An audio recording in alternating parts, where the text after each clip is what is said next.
जैसा कि आप लोगों को पता है कि हम मानव नेत्र और रंग बिरंगा संसार अध्याय 11 पढ़ रहे हैं। उसी अध्याय के हम लोग आगे बढ़ने वाले हैं। आज प्रिज्म के बारे में पढ़ रहे हैं। ठीक है बेटे, प्रिज्म क्या है, प्रिज्म के बारे में देखो क्या है। प्रिज्म क्या है, एक कांच का स्लैब होता है, त्रिकोण स्लैब होता है, लेकिन इसका बहुत ही अहम रोल है प्रकाश के चैप्टर में।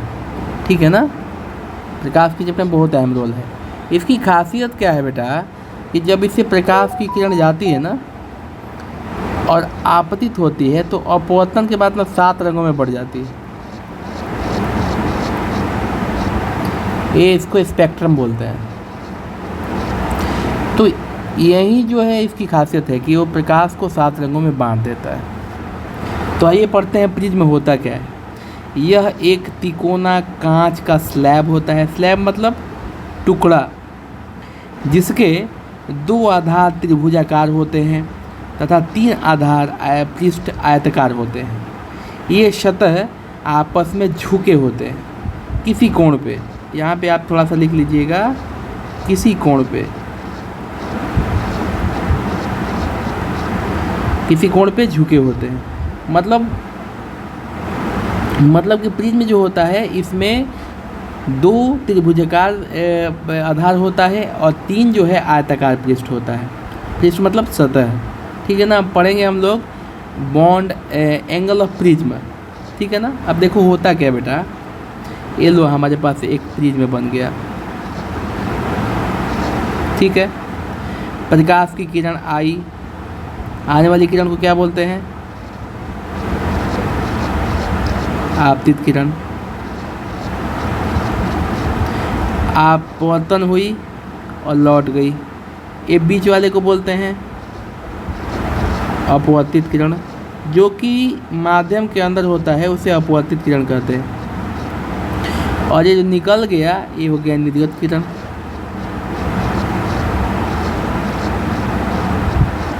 जो निकल गया उसको क्या बोलते हैं बेटा, निर्गत किरण।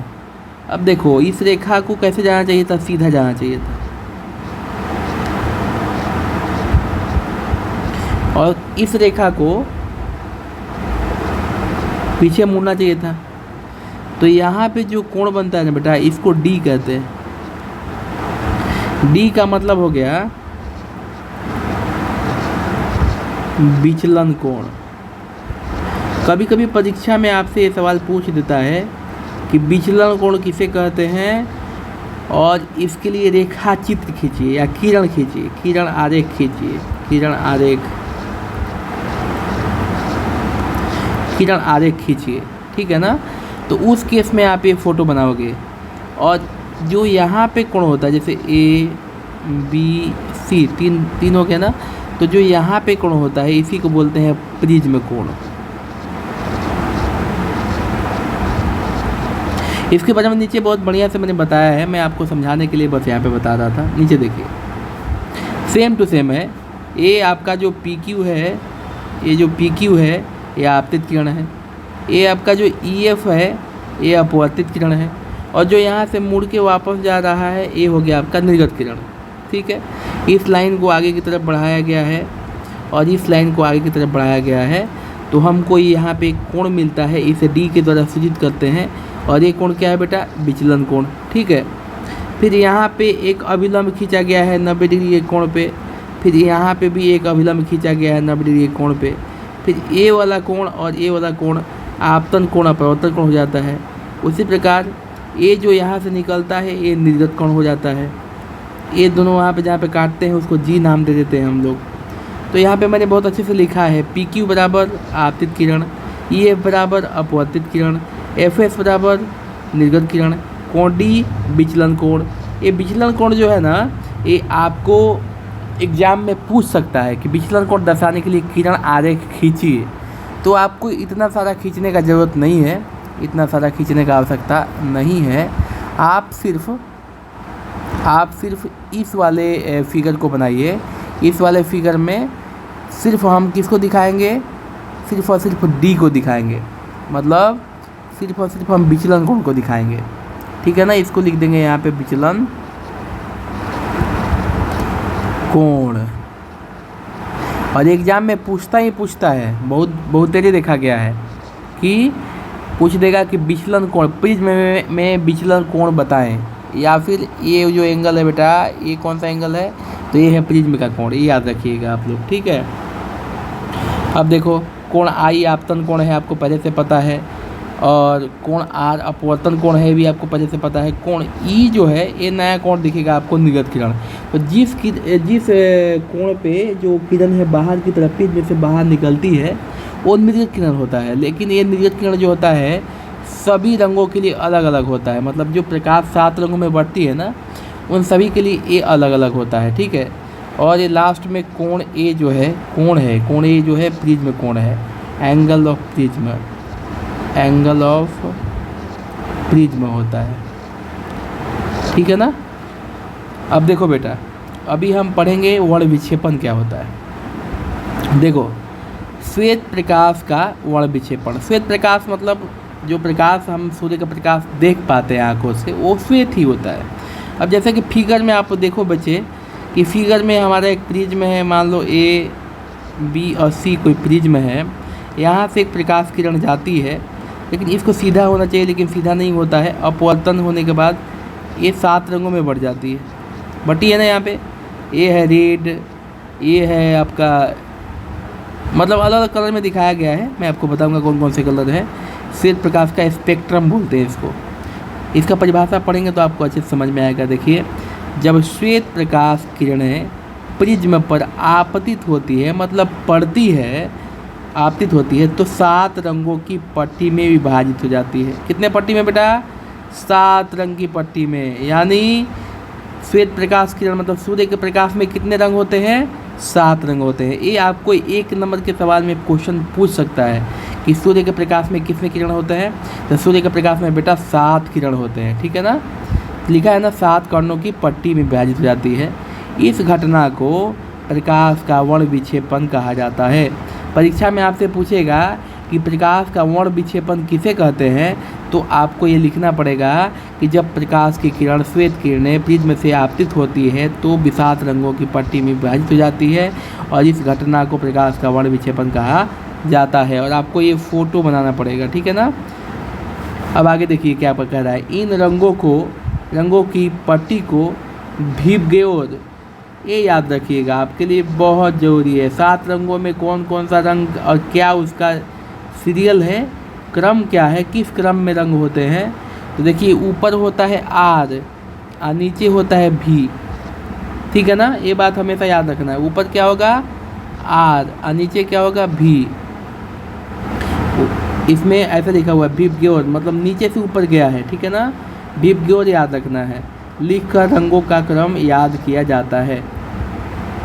अब आप देखिए, ये बहुत इंपॉर्टेंट है कि 7 रंग होता है सूर्य के प्रकाश में। कितने रंग होता है? तो 7 रंग होता है। 7 रंग में कौन कौन सा रंग होता है, कौन सबसे ऊपर होता है, उसके बाद कौन होता है, उसके बाद कौन होता है। तो ये जो क्रम है ना, क्रम जो मैंने लिखा हुआ है, ये क्रम जो है ना, ये ऊपर से नीचे की तरफ है, नीचे से ऊपर की तरफ है, ऊपर से नीचे नहीं है, ठीक है ना। नीचे से ऊपर की तरफ है। भी मतलब वायलेट, वायलेट मतलब बैगनी। आई मतलब इंडिगो, इंडिगो मतलब जामुनी। बी मतलब ब्लू, ब्लू माने नीला। जी मतलब ग्रीन, ग्रीन माने हरा। या वाई मतलब येलो, येलो माने पीला। ओ माने ऑरेंज, ऑरेंज मतलब नारंगी। आर मतलब रेड, रेड मतलब लाल। इसको हिंदी में याद करने का तरीका है, ऐसे लिखेंगे, बै जा नी ह पी ना ला। हिंदी में ऐसे याद करेंगे। बै से कैसे याद करेंगे बेटा? तो बै से बैगनी, जा से जामुनी, नी से नीला, ह से हरा, पी से पीला, ना से नारंगी और ला से लाल। अब बेटा ये याद रखो हमेशा, सबसे ऊपर क्या होगा? लाल। सबसे ऊपर क्या होगा? लाल। और सबसे नीचे क्या होगा? बैगनी। तो अगर याद करते हो तो इधर से शुरू करोगे, ऊपर से इधर आएगा, ठीक है ना। Red, orange, yellow, green, blue, Indigo और वायलेट। सबसे ऊपर रेड होगा, हमेशा याद रखना है। ये क्वेश्चन पूछेगा कि जब प्रिज्म से श्वेत प्रकाश की किरण गुजरती है तो सबसे कम विचलन किस रंग का होता है। तो ध्यान दीजिए, सबसे कम विचलन किसका होता है, जो यहाँ पे है, जो सबसे ऊपर में है, इस यही कम झुकता है ना, ये तो सबसे कम झुका है, तो ये कौन सा है, रेड है, ठीक है ना, ये याद रखना है। जैसे मैं थोड़ा समझाता हूँ, रुको, वर्ण विक्षेपण में समझाता हूँ। क्या होता है कि ये प्रिज्म हो गया, ये प्रिज्म हो गया, ठीक है ना। अब इससे प्रकाश किरण गुजरी, आपतित हुई और जो है निकला, तो गुजरेगी, प्रिज्म में से कभी भी प्रकाश किरण गुजरेगी ना तो 7 रंगों में बट जाएगा। इसमें कोई डाउट ही नहीं है कि 7 रंगों में नहीं बटेगा, 7 रंगों में वो बट ही जाना है उसको, ठीक है ना। तो देखो ध्यान से, तो जो सबसे पहले कम झुकेगा वो हो जाएगा रेड कलर, ठीक है ना। उसके बाद फिर एक अलग कलर टूटेगा, फिर एक अलग कलर टूटेगा, फिर एक अलग कलर टूटेगा, ठीक है ना। ऐसे करते करते कलर टूटता जाएगा। अगर आपको फिगर बनाना है तो कुछ इस तरीके से बना लीजिएगा, 1 2 3 4 5 6 7, ठीक है ना। तो हम याद रखेंगे V I B G Y O और R, ऐसे कलर का क्रम होगा नीचे से ऊपर। तो इसे क्या देखने को मिलता है बेटा कि सबसे कम विचलन होता है रेड का और सबसे ज़्यादा विचलन होता है वायलेट का। मतलब सबसे कम विचलन होता है रेड का, रेड मतलब है लाल, और सबसे ज़्यादा विचलन होता है वायलेट, वायलेट मतलब बैगनी। तो आपको अगर फिगर बनाना है बेटे तो आप इस तरीके से फिगर बनाइए, तीर का निशान पक्का दीजिए और फिगर बनाइए। मतलब आप अगर चाहते हैं कि इस फिगर के जगह पे आप उसको बनाएं तो आप बनाइए, क्योंकि ये फिगर थोड़ा सा कन्फ्यूजन है, क्योंकि कलर जो है ये उल्टा सीधा कर दिया है। अब ध्यान से देखो क्या कह रहा है, कैसे याद करोगे, बैजानी ह पी ना ला, 7 रंग में कौन कौन सा है, बैजानी है पिनाला, बै से बैगनी, जा से जामुनी, नी से नीला, ह से हरा, पी से पीला, ना से नारंगी और ला से लाल। याद करने का यही तरीका होता है इसका, ठीक है बेटे। अब देखो आगे का लिखा है, वर्ण विक्षेपण के उपरांत प्राप्त 7 रंगों की पट्टी। वर्ण विक्षेपण जब हो जाता है तो हमें 7 रंगों की पट्टी प्राप्त होती है। उस पट्टी को क्या बोलते हैं, स्पेक्ट्रम। उस पट्टी को क्या बोलते हैं बेटा, उस पट्टी को बोलते हैं स्पेक्ट्रम कहा जाता है, ठीक है। और यहाँ पे लिख लो बढ़िया से याद रखने के लिए, बै जा नी ह पी ना ला, ठीक है ना। बैगनी सबसे नीचे रहेगा और लाल सबसे ऊपर रहेगा। अब क्या कर रहा है, न्यूटन का प्रयोग। अब देखो न्यूटन ने एक प्रयोग किया। न्यूटन ने क्या किया, जैसे फिगर में दिखाया गया ना, सेम टू सेम यही प्रयोग किया न्यूटन ने। मैं बताता हूँ कैसे क्या किया। देखिए सर्वप्रथम न्यूटन महोदय ने एक प्रिज्म लिया। मान लो न्यूटन ने ये वाला एक प्रिज्म ले लिया, ठीक है। फिर उससे श्वेत प्रकाश की किरण गुजारा। ये श्वेत प्रकाश किरण जो है, सूर्य का प्रकाश की किरण एक गुजार दिया। उसके बाद उन्होंने पाया कि पर्दे पर एक 7 रंगों की पट्टी प्राप्त होती है, ठीक है ना। यहाँ पे 7 रंगों की पट्टी निकल जाएगी, ठीक है ना। ये 7 रंगों की पट्टी है, ठीक है। हमें 7 रंगों की पट्टी प्राप्त हो जाती है। तो 7 रंगों की पट्टी प्राप्त होती है यहाँ पे, ठीक है ना। ये 7 रंगों की पट्टी है, ठीक है। पट्टी प्राप्त हो गई। यह बैंड स्पेक्ट्रम कहलाता है, मैंने पहले भी बताया आपको। उसके बाद क्या है, उसके बाद उन्होंने एक दूसरा प्रिज्म लिया और उसे उल्टा करके जहाँ पर्दे पर स्पेक्ट्रम प्राप्त हो रहा था वहीं पर रख दिया। क्या किया न्यूटन महोदय ने कि ये जहाँ पे पट्टी निकल रहा था ना, 7 रंगों की पट्टी, यहाँ पे वहीं पे एक उल्टा करके प्रिज्म रख दिया। वहीं पे क्या किया, प्रिज्म एक उल्टा करके, प्रिज्म उल्टा करके रख दिया ना, रख दिया। उसके बाद क्या होता है, उसके बाद उन्होंने पाया कि उन्हें प्रिज्म के दूसरे तरफ एक साथ रंगों की स्पेक्ट्रम ना बनकर बल्कि श्वेत प्रकाश की किरण निर्गत होती है। मतलब वो जो किरण है फिर से क्या बन जाता है, श्वेत प्रकाश बन जाता है।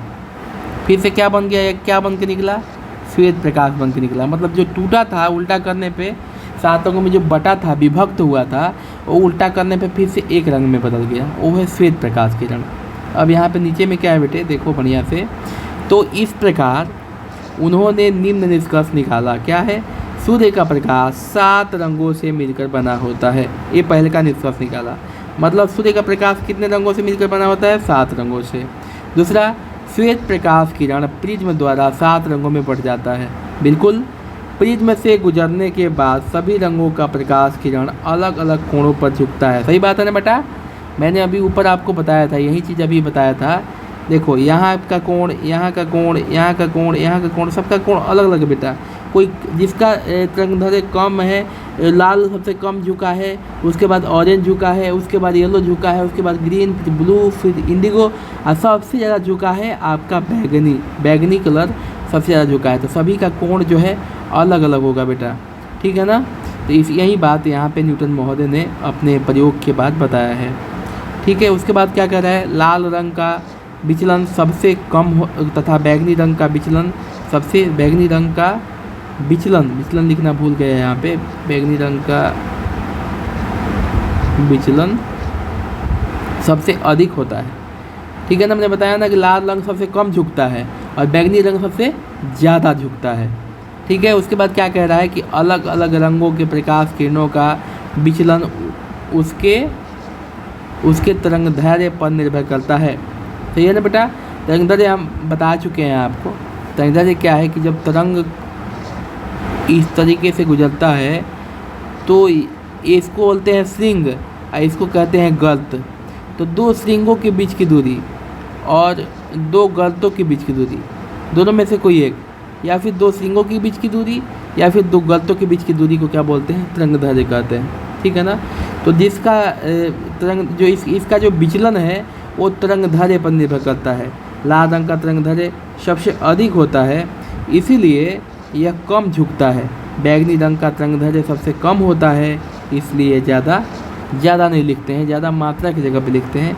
यहाँ पे लिखेंगे अधिक, इसलिए क्या होता है, ये अधिक झुकता है। कौन, बैगनी रंग। बैगनी रंग अधिक झुकता है। तो आपने समझ लिया न्यूटन का प्रयोग, बहुत बढ़िया। उसके बाद हम पढ़ेंगे पूर्ण आंतरिक परिवर्तन। बेटा इस केस में होता क्या है, जैसे पिंजड़ा देखा है आपने, पिंजड़ा में कोई चूहा घुस गया तो उसी में चिपटाता रहता है, बाहर निकल नहीं पाता, लेकिन जहाँ तहाँ से झांकता है बाहर की तरफ कि कहाँ से मिल जाए, निकलने का जगह मिल जाए। तो ये एक पिंजड़ा ही है। मैं समझाता हूँ कैसे है। इसके 2 कंडीशन है। ये शर्त आपको याद रखना जरूरी है, परीक्षा में पूछता है तो पहले शर्त लिखेंगे आप। शर्त क्या है बेटा, कि प्रकाश हमेशा सघन माध्यम से विरल माध्यम में जाना चाहिए। मतलब प्रकाश हमेशा, जैसे सघन का मतलब हो गया पानी, पानी से हवा, तो हवा क्या है आपका, हवा आपका विरल है, लेकिन पानी क्या है, सघन है। तो मान लो कि हवा से पानी से हवा में जा रहा है प्रकाश।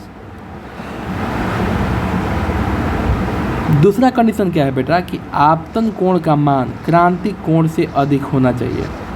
ये दूसरा कंडीशन है। अब आपके सामने एक क्वेश्चन बन रहा होगा क्रांतिक कोण क्या होता है, तो उसके लिए मैंने नोट में क्रांतिक कोण के बारे में बताया है कि क्रांतिक कोण क्रिटिकल एंगल कहते हैं अंग्रेजी में। वह आपतन कोण जिसके लिए अपवर्तन कोण का मान 90 डिग्री से अधिक हो क्रांतिक कोण कहलाता है। वह आपतन कोण जिसके लिए अपवर्तन कोण का मान 90 डिग्री से अधिक हो उसे क्या कहते हैं बेटे, क्रांतिक कोण कहते हैं। तो यहाँ पे समझ में आया ना क्रांतिक कोण का मीनिंग क्या है, क्रिटिकल एंगल का मीनिंग क्या है। अब देखो वो दोनों शर्त, इसको बीच में आपको नहीं लिखना है, ये नोट के रूप में लिखना है किनारे। ये नहीं कि मैं पूछूँ पूर्ण आंतरिक परिवर्तन क्या है तो आप बीच में इसको डाल दो, ये नोट है बेटा। तो उसके बाद क्या है, शर्त के बाद क्या लिखेंगे, ऐसी स्थिति में प्रकाश की किरण किसी माध्यम के तल से आपतित होती है तो अपवर्तन के बाद उसका परिवर्तन उसी माध्यम में हो जाता है जिससे वो आई होती है। कहने का मतलब बेटा, जिस माध्यम से प्रकाश किरण प्रिज्म के अंदर गुजरती है, आपने सुना है ना कि कभी भी पारदर्शक सतह में परावर्तन नहीं होता, मतलब टकरा के वापस नहीं मुड़ती है। लेकिन इस केस में क्या होती है, प्रकाश टकरा के मुड़ जाती है। जैसे मान लो हीरा हो गया, तो हीरा को देखेंगे आप तो दूर से चमकता है। क्यों चमकता है? क्योंकि उसमें प्रकाश की किरण घुस जाती है। घुसने के बाद फिर उसी माध्यम में लौट के आती है जहाँ से घुसती है, मतलब वो घूमती रहती है उसके अंदर, बाहर नहीं, उस तरफ से दूसरी साइड से बाहर नहीं निकल पाती। इसलिए हीरा हमेशा हमको चमकता हुआ मालूम पड़ता है, क्योंकि जो प्रकाश जो है ना, चूहे की भांति जहाँ तहाँ से झाँकता रहता है। नीचे क्या लिखा हुआ है, इस प्रकार की घटना को पूर्ण आंतरिक परिवर्तन कहा जाता है। यही है बेटा पूर्ण आंतरिक परिवर्तन। ठीक है, उदाहरण में इसके मैंने दिया हुआ है, हीरे का चमकना जो मैंने बताया, मृग मरीचिका का बनना। मृग मरीचिका क्या होता है बेटा? इस मृग मरीचिका क्या होता है कि जैसे रेगिस्तान में दूर से देखोगे ना, बहुत दूर से देखोगे तो पता लगेगा कि यहाँ से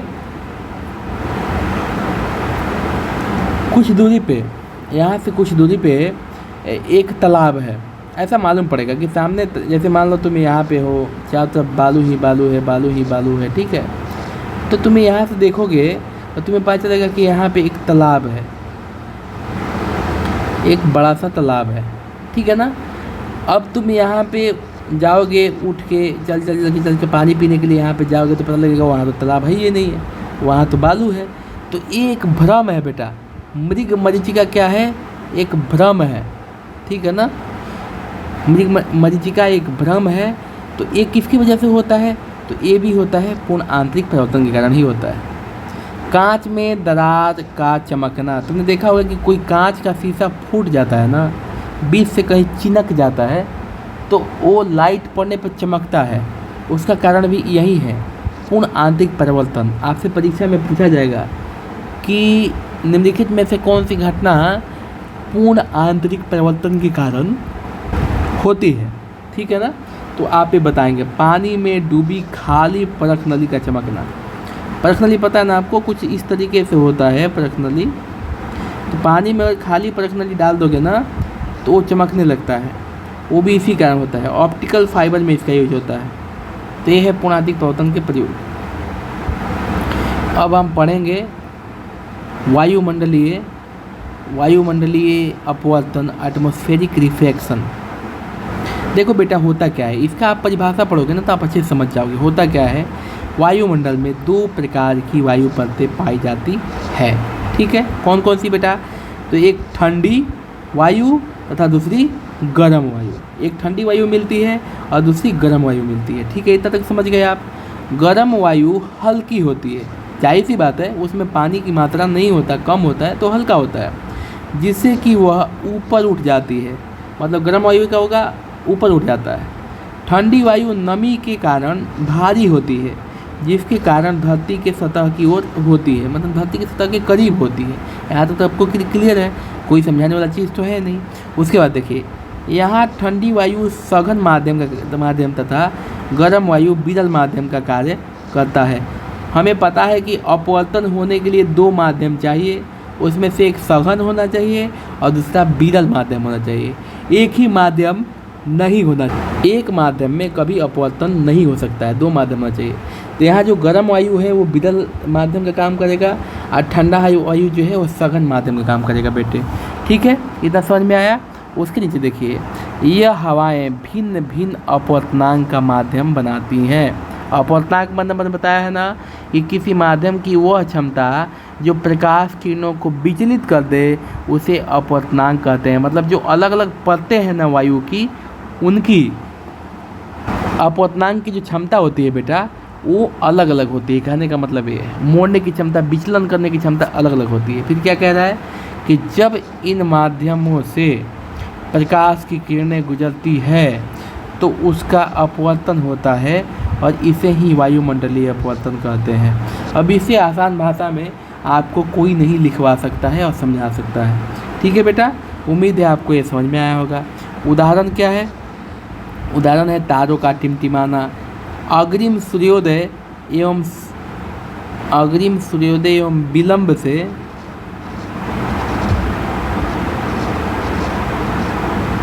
एवं विलंबित सूर्यास्त का आभास होना। ये सब इसके क्यों होता है मैं अभी बताऊंगा इसके बारे में। ये उदाहरण है, आप याद रखिएगा। वायु का तारे क्यों टिमटिमाते हैं? वायुमंडलीय अपवर्तन के कारण। सूर्योदय होने से पहले और सूर्योदय डूबने के बाद भी हमें लगता है कि सूरज डूबा नहीं है। ऐसा क्यों होता है? तो ये भी वायुमंडलीय अपवर्तन के कारण ही होता है। ठीक है बेटे। अब सबसे पहला क्वेश्चन है तारों का टिमटिमाना कैसे संभव है। तो देखिए मैंने इसको समझाया है अपनी भाषा में, आप समझने का प्रयत्न कीजिए। वास्तव में तारे टिमटिमाते नहीं हैं। वायुमंडलीय तारे टिमटिमाते नहीं, वो रेगुलर एक ही तरह का प्रकाश देते हैं। ठीक है ना। वायुमंडलीय अपवर्तन के कारण हमें इस प्रकार का आभास होता है। ये क्यों होता है? क्योंकि वायुमंडलीय अपवर्तन होता है। अब देखिए नीचे में मैंने बताया है अच्छे से। वायुमंडल में अपवर्तनांक क्रमिक रूप से बदलता है। क्यों बदलता है बेटा? क्योंकि कहीं ठंडी हवा है, कहीं गर्म हवा है, कहीं गर्म हवा है तो कहीं ठंडी हवा है। थोड़ी थोड़ी दूर पर से जो अपवर्तनांक है ना वो बदलता रहता है। ठीक है ना। अब ध्यान दीजिए।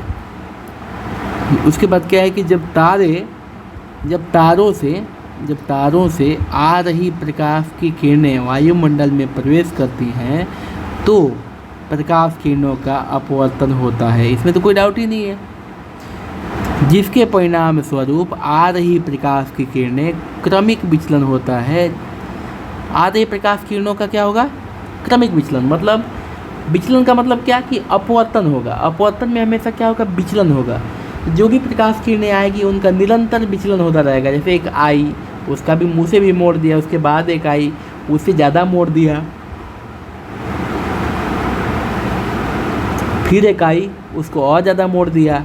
तो ये प्रक्रिया चलता रहता है। ठीक है ना। ध्यान दो। जिसके कारण तारों की स्थिति आभासी रूप से बदलती प्रतीत होती है। हमें ऐसा लगता है कि तारे कभी ऊपर हैं कभी नीचे हैं, कभी ऊपर हैं कभी नीचे हैं।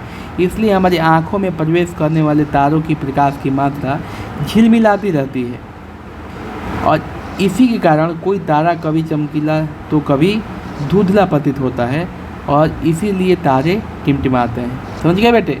ये तो भाषा मैंने इतना आसान लिखा हुआ है कि आप एक बार पढ़ोगे तो आपको समझ में आ जाएगा। इसमें कुछ है नहीं। नोट में क्या लिखा है मैंने? ग्रहों एवं उपग्रहों का अपना प्रकाश नहीं होता। ग्रह और उपग्रह का कोई अपना प्रकाश नहीं होता है, हमेशा याद रखिएगा। तो आप बोलेंगे कि चंद्रमा में तो होता है, चंद्रमा तो रात को चमकता है। ऐसा नहीं है बाबू। चंद्रमा का भी अपना प्रकाश नहीं होता है। चंद्रमा सूर्य का प्रकाश पाकर चमकता है क्योंकि चंद्रमा का एक पार्ट सूर्य के साथ लगा होता है। तो ये इसमें सूर्य का प्रकाश रात में भी पड़ता है, इसलिए इस तरफ भी हल्का फुल्का चमकता है।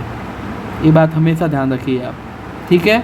चंद्रमा के पास कोई प्रकाश नहीं है, किसी ग्रह के पास कोई प्रकाश नहीं है, ना ही किसी उपग्रह के पास अपना प्रकाश है। ठीक है। चलो बेटे तब आगे बढ़ते हैं। ठीक है।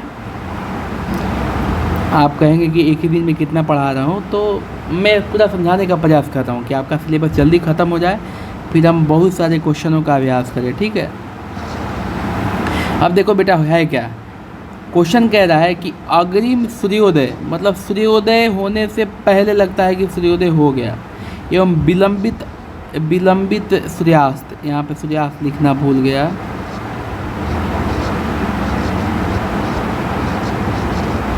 एवं विलंबित सूर्यास्त का आभास होना। क्यों होता है ऐसा? क्यों हमें लगता है कि सूर्योदय हो चुका है, सूर्यास्त हो चुका है? सूर्यास्त हो चुका होता है लेकिन हमें लगता है कि नहीं हुआ है। तो ये सब होता है वायुमंडलीय अपवर्तन के कारण। ठीक है ना। वायुमंडलीय अपवर्तन के कारण सूर्य हमें वास्तविक सूर्योदय के 2 मिनट पहले दिखाई पड़ देने लगता है तथा वास्तविक सूर्यास्त के 2 मिनट बाद तक दिखाई देता रहता है। ये वायुमंडलीय अपवर्तन के कारण होता है क्योंकि वास्तविक स्थिति से थोड़ा ऊपर उठा हुआ प्रतीत होता है हमें। वायुमंडलीय अपवर्तन की वजह से ही ऐसा होता है। इसलिए हमें 2 मिनट पहले और 2 मिनट बाद तक हमें दिखाई पड़ता है। क्या लिखा है? वास्तविक सूर्योदय का अर्थ है कि सूर्य द्वारा वास्तव में क्षैतिज को पार करना, जो लाइन है वो पार कर जाता है, तो उसे बोलते हैं वास्तविक सूर्यास्त। लेकिन एक्चुअल में वास्तविक सूर्यास्त होता नहीं है 2 मिनट तक। ठीक है बेटा। उसके बाद हम पढ़ेंगे इंद्रधनुष कैसे बनता है। ये भी इम्पोर्टेंट है, आपके एग्ज़ाम में ये सवाल पूछेगा। ये सारी चीज़ें याद करने लायक है, इसमें बहुत सारा समझाने लायक टॉपिक नहीं है। इसलिए फिर भी मैं कोशिश कर रहा हूँ कि बहुत सारा समझा दिया जाए। अब देखो बेटे इंद्रधनुष बनता कैसे है। यह परिभाषा पढ़ते हैं, परिभाषा से ही आप समझ जाएंगे, इतने अच्छे तरीके से मैंने इसको लिखा हुआ है। यह वर्षा के पश्चात आकाश में जल के छोटे कणों में दिखाई देने वाले प्राकृतिक मतलब नेचुरल है, इसे कोई करता नहीं है। स्पेक्ट्रम है, स्पेक्ट्रम मतलब पट्टी, एक 7 रंगों की पट्टी मिलती है। मैं पट्टी क्या है, वही बैगनी, जामुनी, हरा, नीला, आसमानी, पीला, 7 रंगों की पट्टी मिलती है।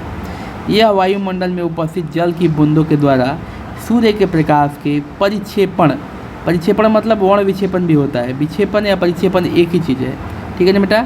जैसे हम बताए ना, प्रकाश का वर्ण विक्षेपण, विक्षेपण और परिक्षेपण एक ही चीज़ है। परिक्षेपण के कारण बनता है, यह हमेशा सूर्य के विपरीत दिशा में बनता है। बेटा ये सवाल हमेशा क्वेश्चन आपसे पूछा जाएगा या पूछ भी देता है सवाल है कि जो प्रकाश इंद्रधनुष कहाँ बनता है, तो सूर्य के विपरीत दिशा में बनता है। यह हमेशा सूर्य के विपरीत दिशा में बनता है, मतलब अगर सूर्य पूरब दिशा में है तो इंद्रधनुष बनेगा पश्चिम दिशा में, अगर सूर्य पश्चिम दिशा में है तो इंद्रधनुष बनेगा पूरब दिशा में, तो हमेशा उल्टा में बनता है, ये याद रखिएगा। उसके बाद क्या है बेटे, जल की छोटी छोटी बूंदें प्रिज्म की भांति मतलब प्रिज्म की तरह, प्रिज्म के समान, ठीक है ना, कार्य करती हैं। जब सूर्य से आ रही प्रकाश किरणें बूंदों पर आपतित होती है, ठीक है ना, जो बूंदा है वो एक प्रिज्म की तरह काम करता है। तो जब सूर्य से आ रही प्रकाश किरणें उन बूंदों पे आपतित होती है तो वह अपवर्तित एवं विक्षेपित होती है। अपवर्तन मतलब अपवर्तित होती है, विक्षेपित होती है। अपवर्तित मतलब अब उसका अपवर्तन होता है और उसका विक्षेपण होता है, तथा ये किरणें आंतरिक परिवर्तित करती है, मतलब उसका पूर्ण आंतरिक परिवर्तन भी होता है। पहले क्या होता है, अपवर्तन होता है, फिर क्या होता है, विक्षेपण होता है, फिर उसका क्या होता है, पूर्ण आंतरिक परिवर्तन होता है। 3 प्रोसेस होता है, ध्यान दो। वह अपवर्तित एवं विक्षेपित होती है तथा ये किरणें आंतरिक परिवर्तित करती है, तथा ये किरणें आंतरिक परिवर्तित करती है, नहीं होगा बेटा, आंतरिक परिवर्तित होती है।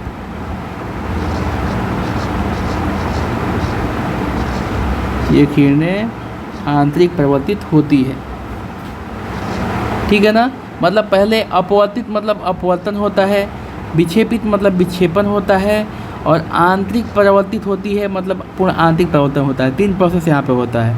फिर जाके क्या होता है, जब ये किरणें जल की बूंदों से बाहर निकलती है तो एक बार फिर अपवर्तित होती है, मतलब दोबारा अपवर्तन होता है। कितनी सारी घटनाएं हो रही है, देखो आप, पहली बार अपवर्तन होता है, फिर विक्षेपण होता है, विक्षेपण होने के बाद पूर्ण आंतरिक परिवर्तन होता है, उसके बाद फिर से अपवर्तन होता है, फिर जाके प्रकाश के वर्ण विक्षेपण तथा आंतरिक परिवर्तन के कारण इंद्रधनुष का स्पेक्ट्रम बनता है।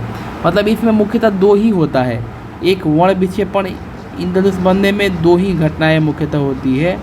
एक वर्ण विक्षेपण होता है बेटा, वर्ण विक्षेपण होता है, और दूसरा जो होता है अपवर्तन होता है। ये 2 घटनाएं मुख्यतः होती है, ठीक है ना।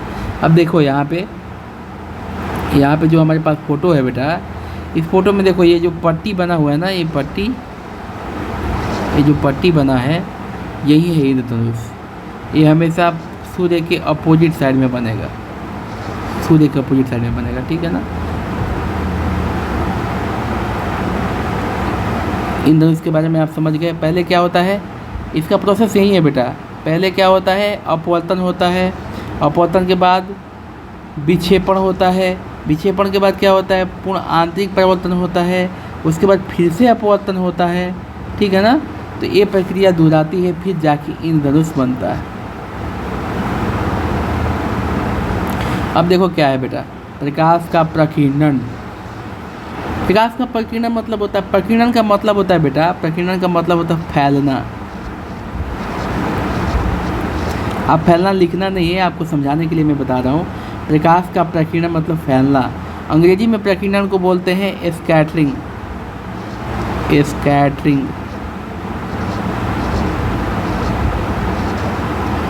अंग्रेजी में प्रकीर्णन को क्या बोलते हैं बेटा? स्कैटरिंग कहते हैं। अब ध्यान दो, जब प्रकाश किरणें होगा यहाँ पे, ठीक है ना,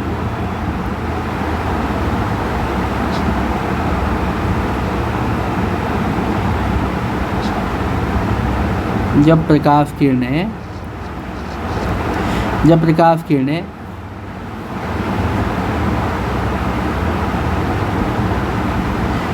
एक सेकेंड पढ़ लेते हैं पूरा। जब प्रकाश की किरणों को हमारे वायुमंडल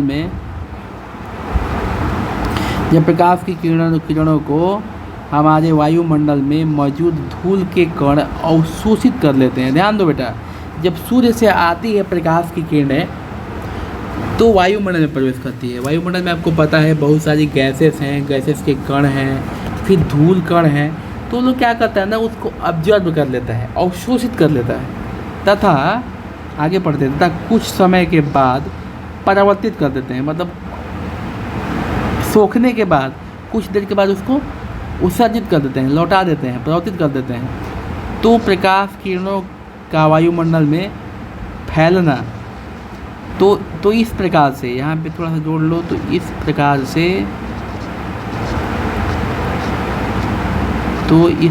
से प्रकाश किरणों का वायुमंडल में फैलना अथवा बिखरना प्रकाश का प्रकीर्णन कहलाता है। ये समझ में आ गया आपको? बहुत बढ़िया से, इसमें तो कुछ खास बात है नहीं। उसके बाद देखिए आगे, जिस प्रकाश का तरंगदैर्घ्य, ठीक है ना, तरंगदैर्घ्य का ही मुख्य खेला है बेटा, तरंगदैर्घ्य का ही मेन रोल है। तो जिस प्रकाश का तरंगदैर्घ्य अधिक होता है वह कम फैलता है, दूर तक दिखाई देता है, और जिस दूर तक गमन करता है, लिखा है ना यहाँ, दूर तक गमन करता है, यानी दूर तक दिखाई पड़ता है। जैसे कौन सा प्रकाश है? जैसे लाल रंग है, हरा रंग है। इसलिए आपने देखा है कि ट्रैफिक के सिग्नल में या फिर रेलवे के सिग्नल में लाल और हरा रंग का प्रयोग किया जाता है। लाल रंग का प्रयोग खतरे के निशान में किया जाता है, क्योंकि लाल जो रंग है दूर तक दिखाई पड़ता है। देखो इसमें उसके बाद क्या है कि जिस प्रकाश का तरंगदैर्घ्य कम होता है वह अधिक फैलता है और अधिक दूर तक दिखाई नहीं पड़ता। अब सपोज हम टॉर्च लिए और लाइट जलाए, और इसका लाइट यहीं तक फैल गया, पूरा ऊपर से नीचे तक ऐसे फैल गया। जब ऐसे फैल जाएगा तो प्रकाश ज़्यादा दूर जाएगा नहीं जाएगा। लेकिन अगर ये ना फैले, इस तरीके से सीधा जाए और सीधा जाके आगे फैले थोड़ा थोड़ा करके, तो प्रकाश जो लाइट का प्रकाश जो है दूर तक जाएगा, ठीक है ना। उसी प्रकार से ये भी है, ठीक है। अब देखो, जैसे ज़्यादा फैलने में कौन है? जैसे बैगनी रंग, नीला रंग। जब नीला रंग को प्रकाश की धूल कण सोख लेते हैं, सोखने के बाद छोड़ देते हैं, ठीक है ना, सोखने के बाद छोड़ते हैं तो बहुत ज़्यादा फैल जाता है, क्योंकि इसका जो तरंगदैर्घ्य होता है बहुत कम होता है। इसलिए आकाश जो है ना हमें नीला दिखाई पड़ता है। ये प्रश्न आगे मैं समझाऊंगा आपको कि आकाश नीला क्यों दिखाई पड़ता है, ठीक है ना। अब देखो बेटा, टिंडल का प्रभाव है एक आपके सिलेबस में, ये आपके सिलेबस में है टिंडल का प्रभाव। टिंडल नाम का एक साइंटिस्ट था, जिसने 1867 ईस्वी में एक प्रयोग किया और प्रयोग करके उसका वर्णन किया। उसने क्या किया बेटा, एक लेंस ले लिया और एक जगह पर रख दिया, ठीक है। एक जार ले लिया, कांच का जार, उसमें कोलाइडर लिक्विड भर दिया, ये लिक्विड है, भर दिया, और एक टॉर्च लेके, ये समझ जाओ कि टॉर्च ही है, ठीक है। इसमें एक सामने लेंस लगा हुआ है और लाइट डाला। जब लाइट डाला तो उसने देखा कि जो एक किरणों का रास्ता है ना वो चमकने लगता है। ये जो रास्ता है ना जहाँ से प्रकाश होकर जा रही है वो चमकने लगता है, ठीक है। उसी को टिंडल प्रभाव कहते हैं। देखिए मैंने लिखा हुआ है, कोलाइडी घोल से प्रकाश की किरणों को प्रवाहित करने पे, मतलब टॉर्च जला देते हैं, मान लो टॉर्च से जला दिया तो किरणों का रास्ता दीप्तमान होना या प्रकाश होना, मतलब चमकने लगना होना, टिंडल का प्रभाव कहलाता है। टिंडल का प्रभाव कहलाता है। इस क्रिया में बने कोण को टिंडल का कोण कहते हैं। यह क्रिया कोलाइडी घोल में कोलाइडी कणों के द्वारा प्रकाश के प्रकीर्णन के फलस्वरूप होता है। तो टिंडल का प्रभाव जो है किसके कारण होता है? प्रकीर्णन के कारण ही होता है, प्रकाश के प्रकीर्णन के कारण ही होता है। तो कोई आपसे पूछता है कि टिंडल प्रभाव क्यों होता है, तो इसका कारण है प्रकाश का प्रकीर्णन। ठीक है ना बेटा, क्या है कारण इसका? प्रकाश का प्रकीर्णन। ठीक है। अब बेटा हमारे सामने क्वेश्चन है कि आकाश का रंग नीला क्यों होता है। जो अभी मैंने आपसे चर्चा किया ना बेटा, यही है आकाश का रंग नीला क्यों होता है। इसके बारे में मैंने बहुत बढ़िया से लिख के रखा है, इसे आप पढ़ोगे तो बहुत अच्छे से समझ में आ जाएगा।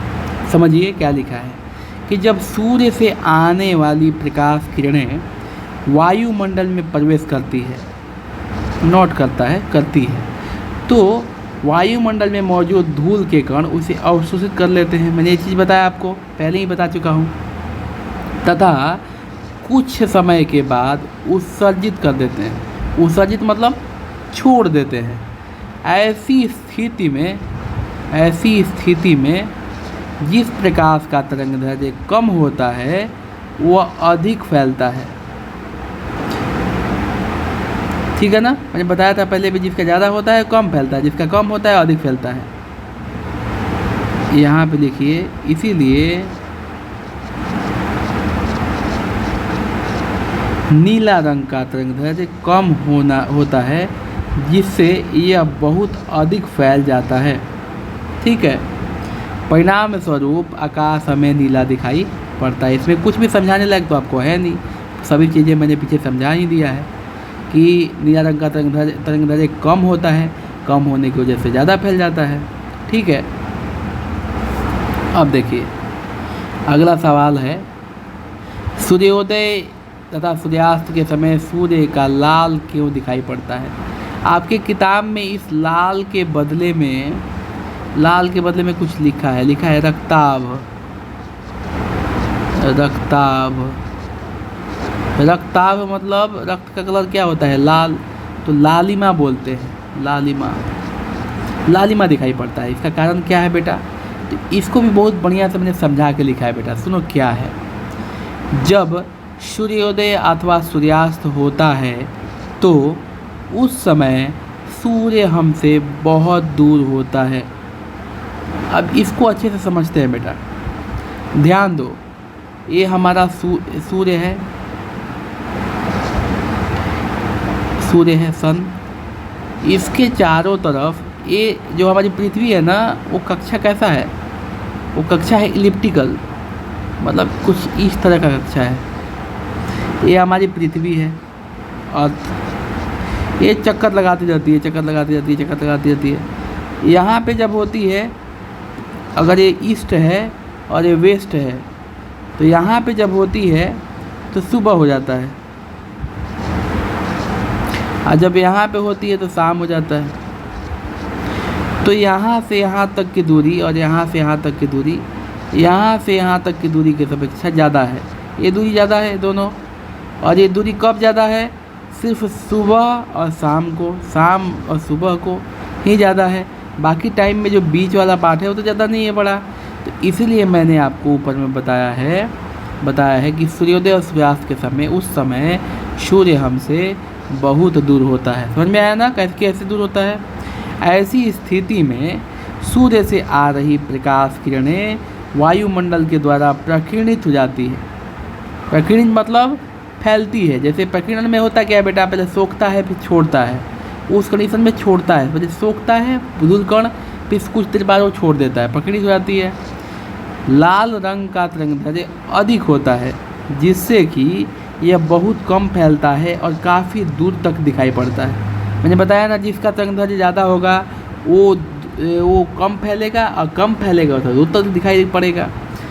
बाकी रंगों का तरंगदैर्घ्य कम होने के कारण फैल जाता है और अधिक दूर तक दिखाई नहीं देता। तो कहने का मतलब है बेटा, दूरी बहुत ज़्यादा है तो सिर्फ लाल कलर का जो प्रकाश है वही हमारी आंखों तक पहुंच पाता है। बाकी जितने भी प्रकाश की तरंगें हैं, प्रकाश की किरणें हैं, वो सभी रास्ते में ही रह जाती है। इसलिए सूर्योदय एवं सूर्यास्त के समय सूर्य की लालिमा दिखाई पड़ती है। आप ऐसे भी लिख सकते हैं कि सूर्योदय और सूर्यास्त के समय सूर्य हमसे बहुत दूर होता है।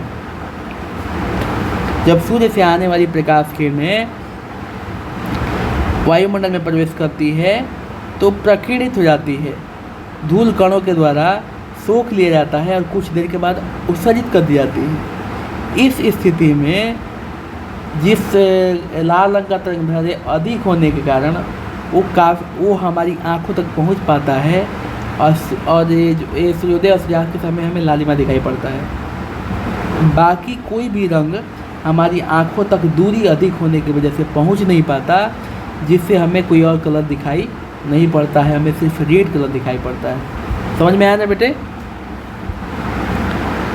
तो उम्मीद है आपको ये समझ में आया होगा। इसमें और 1-2 पॉइंट छूट सकता है, तो हम आपको अगले क्लास में इसके बारे में चर्चा करेंगे, लेके आएंगे। कुछ पॉइंट अगर छूटा होगा तो, अगर नहीं छूटा होगा तो हम इसके बाद अगला चैप्टर पढ़ेंगे विद्युत। क्या पढ़ेंगे हम? विद्युत पढ़ेंगे। आई थिंक अगला चैप्टर आप लोगों का यही है, विद्युत। देखना पड़ेगा, ठीक है बाबू। Thank you very much. मुझे उम्मीद है आपको बहुत पसंद आया होगा। इसमें अगर कुछ समझ में नहीं आ रहा तो आप वीडियो के नीचे कमेंट कीजिए, हम उसका जवाब ज़रूर देंगे। अगर आपको समझाने में हम असफल हुए हैं तो फिर दोबारा हम आपको एक दूसरा वीडियो बना करके उस स्पेसिफिक टॉपिक पे जो आपको समझ में नहीं आ रहा बना के हम डाल देंगे, जिससे आप उसको देखिए, समझिए और अच्छे से पढ़िए, अच्छे से रहिए। Thank you.